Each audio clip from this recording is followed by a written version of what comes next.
আমি মোটামুটি সব ধরনের সবজি খেতেই পছন্দ করি, কোনো সবজি অপছন্দের তালিকায় নাই। কিন্তু সমস্যাটা হচ্ছে আমি আর আমার বন্ধু যেহেতু একসাথে থাকি, বন্ধু আবার সব ধরনের সবজি খেতে পছন্দ করে না, ওই সব ধরনের সবজি খায়ও না। এই জন্য খুব সুন্দর একটা চিন্তা করে রাখছি মনে মনে। আসসালামু আলাইকুম বন্ধুরা, আমি রমজান ঢাকা থেকে বলছি। কেমন আছো তোমরা? নিশ্চয়ই ভালো আছো। আজকে বেশিক্ষণ বাইরে আড্ডা দিইনি, খুব তাড়াতাড়ি চলে আসছি, কারণ বাসায় যে রান্না করতে হবে। আজকে দুপুরবেলা রান্না করি নাই অতিরিক্ত গরমের কারণে। তোমরা তো আকাশে মেঘ ছিল না, রোদও ছিল না, তারপরও রুমের ভিতর কেমন যেন ভ্যাপসা টাইপের গরম ছিল। আর বেশি গরম পড়লে কেন জানি আমার শুধু ঘুম আসে, কোনো কাজ করতে ইচ্ছে করে না, শরীর একদম ক্লান্ত লাগে। আড্ডা দিয়ে বাসায় আসার সময় রাস্তার পাশে দেখি বিক্রি করতেছে খুব সুন্দর বড় বড় ডাটা। মনে মনে চিন্তা করলাম, বন্ধু যেহেতু বাসায় নাই তাহলে তার কোনো সমস্যা হওয়ার কথা না, আমি বাসায় নিয়ে যাই, বাসায় নিয়ে রান্না করব। আমার কাছে ডাটা খেতে ভালোই লাগে, খারাপ লাগে না। সব ধরনের সবজি খাওয়াই উচিত, কিন্তু বন্ধু বাসায় থাকলে সব ধরনের সবজি খাওয়া হয় না। এই যে ডাটা নিয়ে আসছি, এই ডাটাগুলোই নিয়ে আসতে পারতাম না, ওই যদি বাসায় থাকতো।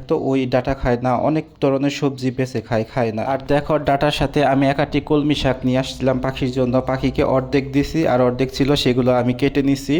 আর ডাটার উপরে যে পাতাগুলো ছিল সেই পাতাগুলো দিয়ে দিছি। ডাটার উপরের পাতা দিয়ে ভর্তা বানিয়ে খায়, শাক করে খায় নাকি জানি না, কিন্তু আমি কলমি শাকের সাথে দিয়ে দিছি। শাক চুলায় বসিয়ে দিয়ে আমি তরকারির জন্য মশলাগুলো রেডি করে নিলাম। আর এইদিকে দেখো, আমার শাক কিন্তু অলরেডি হয়ে গেছে। শাকগুলো চুলা থেকে নামিয়ে নিলাম, কারণ শাকে কিন্তু এখনো তেল আর রসুনগুলি দেই নাই। এটা ভালো করে ধুয়ে এই যে দেখতেই পাচ্ছ তেলানিটা দিয়ে দিলাম। আর ওই দিকে কিন্তু আমার যে তরকারি ছিল সেই তরকারিগুলো ভালো করে সবজিটা ধুয়ে নিচ্ছি। ইদানিং যাবত রান্নার কাজে খুব এক্সপার্ট হয়ে যাচ্ছি, কারণ আমি কিন্তু আগে সব ধরনের সবজি যাই রান্না করো সব একসাথে গুছিয়ে কেটে কুটে তারপরে রান্না করতাম। আর এখন তাড়াহুড়োর জন্য কিন্তু একটা তরকারি চুলায় রেখে আরেকটা তরকারি কেটে নিচ্ছি, এইভাবে রান্না করতেছি।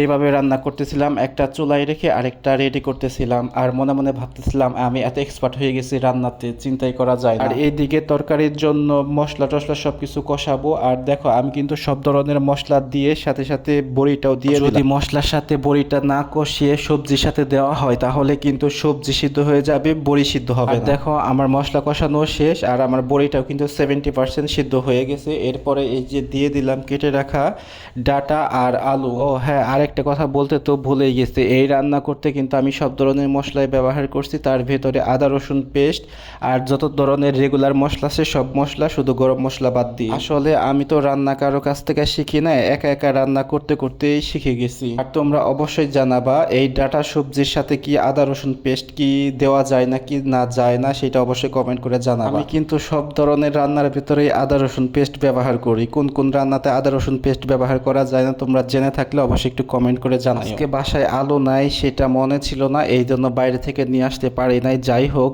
বাসায় যে কয়টা আলু ছিল সব কয়টা আলু দিছি।